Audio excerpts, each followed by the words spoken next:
अभी अभी की सबसे बड़ी और अहम जानकारी सामने निकल कर आ रही है। आप सुनेंगे तो दंग रह जाएंगे। जी हां दोस्तों, वैज्ञानिकों के हाथ एक बड़ी सफलता लगी है, जिसके बारे में वैज्ञानिक सदियों से खोज कर रहे थे, अथक प्रयास कर रहे थे, रात दिन लगे हुए थे। उसमें बड़ी सफलता मिली है। वैज्ञानिकों ने एक नया चीज खोज निकाला है, जिसके बारे में हर कोई जानने के लिए उत्सुक था, और वो आपको सही जानकारी मिलने वाली है।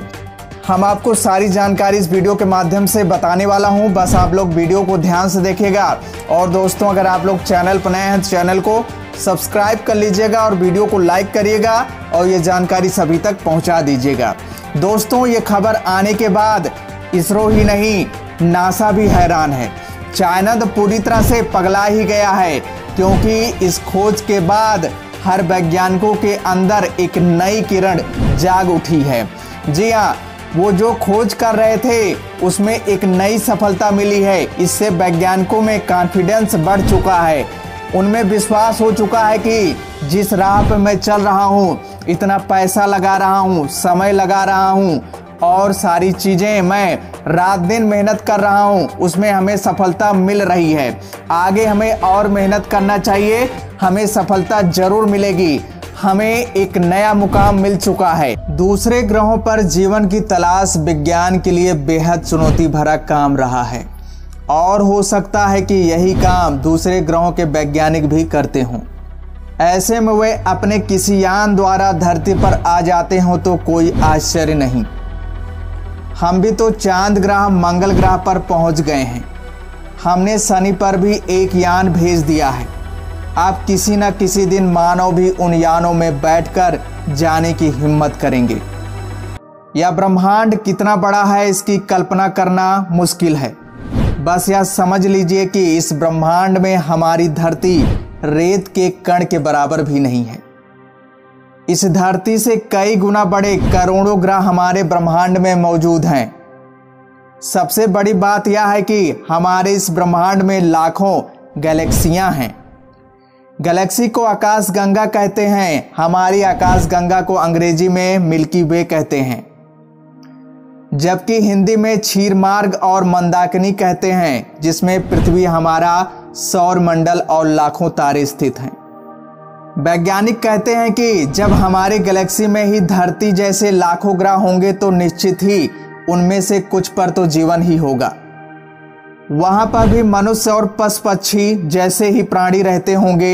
हो सकता है कि उनमें से कुछ हमारी सोच से कमजोर हों और कुछ मनुष्य जात से कई गुना बुद्धिमान और टेक्नोलॉजी में संपन्न हों।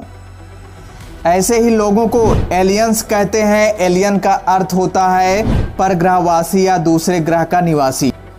एलियंस क्या होते हैं, एलियंस कहां से आते हैं, वे कैसे दिखते हैं, अक्सर हमारे जहन में ख्याल आते रहते हैं। कभी कभी तो हम सोचने लगते हैं कि क्या वैसे होंगे जैसे फिल्मों में दिखाए जाते हैं।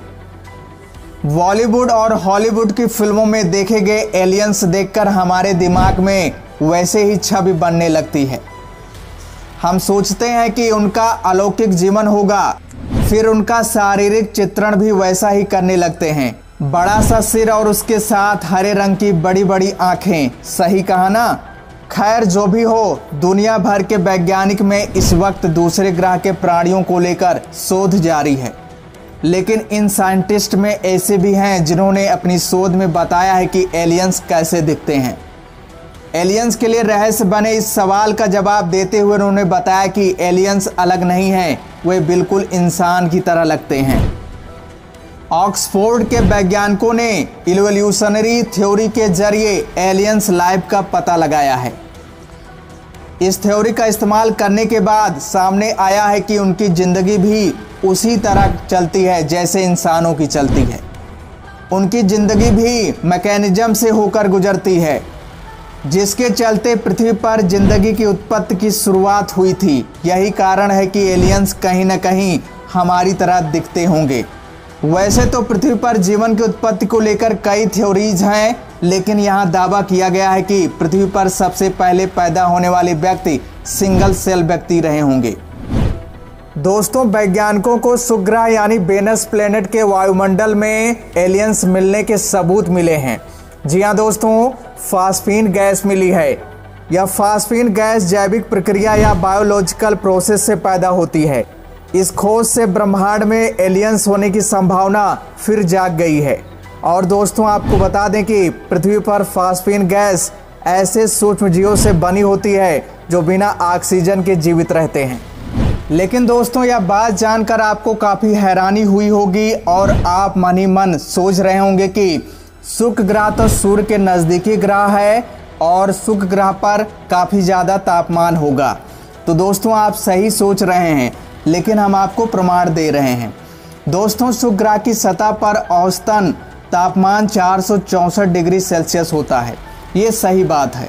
और पृथ्वी के मुकाबले यहाँ दबाव भी 92 गुना ज़्यादा होता है, इसलिए इसे मानव के रहने योग्य नहीं माना जाता है। शुक्र की सतह से 53 से 62 किलोमीटर की ऊंचाई का तापमान लगभग 50 डिग्री सेल्सियस है और यहाँ का दबाव भी धरती के समुद्र तल के बराबर है।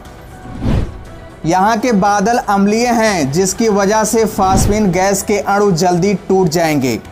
फास्फीन गैस की वजह से यहाँ मानव की संभावना बढ़ गई है, लेकिन अभी इसकी पुष्टि होना बाकी है। अमेरिकी अंतरिक्ष एजेंसी नासा शुक्र ग्रह के लिए 2 प्रोजेक्ट पर काम कर रही है, जिससे वहां के वायुमंडल की ज़्यादा जानकारी मिल सके। तो दोस्तों नासा इस पर काम कर रहा है, लेकिन फास्फीन गैस मिली है। इससे पूरी तरह से ये साबित हो रहा है कि वहां जीवन संभव हो सकता है। लेकिन शुक्र ग्रह के वायुमंडल में और कौन सी गैसें हैं, इसकी भी पुष्टि होनी बाकी है। इसीलिए नासा के वैज्ञानिक अभी काम कर रहे हैं और दोस्तों जल्द हमारे सामने सही सबूत पेश होगा। आपको हैरानी नहीं होनी चाहिए, इस पर वैज्ञानिक काम कर रहे हैं और जो अभी ये जानकारी मिली है उसी के बेसिस पर ये सारी जानकारी आपको बताई जा रही है। और कोई नई जानकारी होगी तो आप तक पहुंच जाएगी। तो दोस्तों जय हिंद, जय भारत।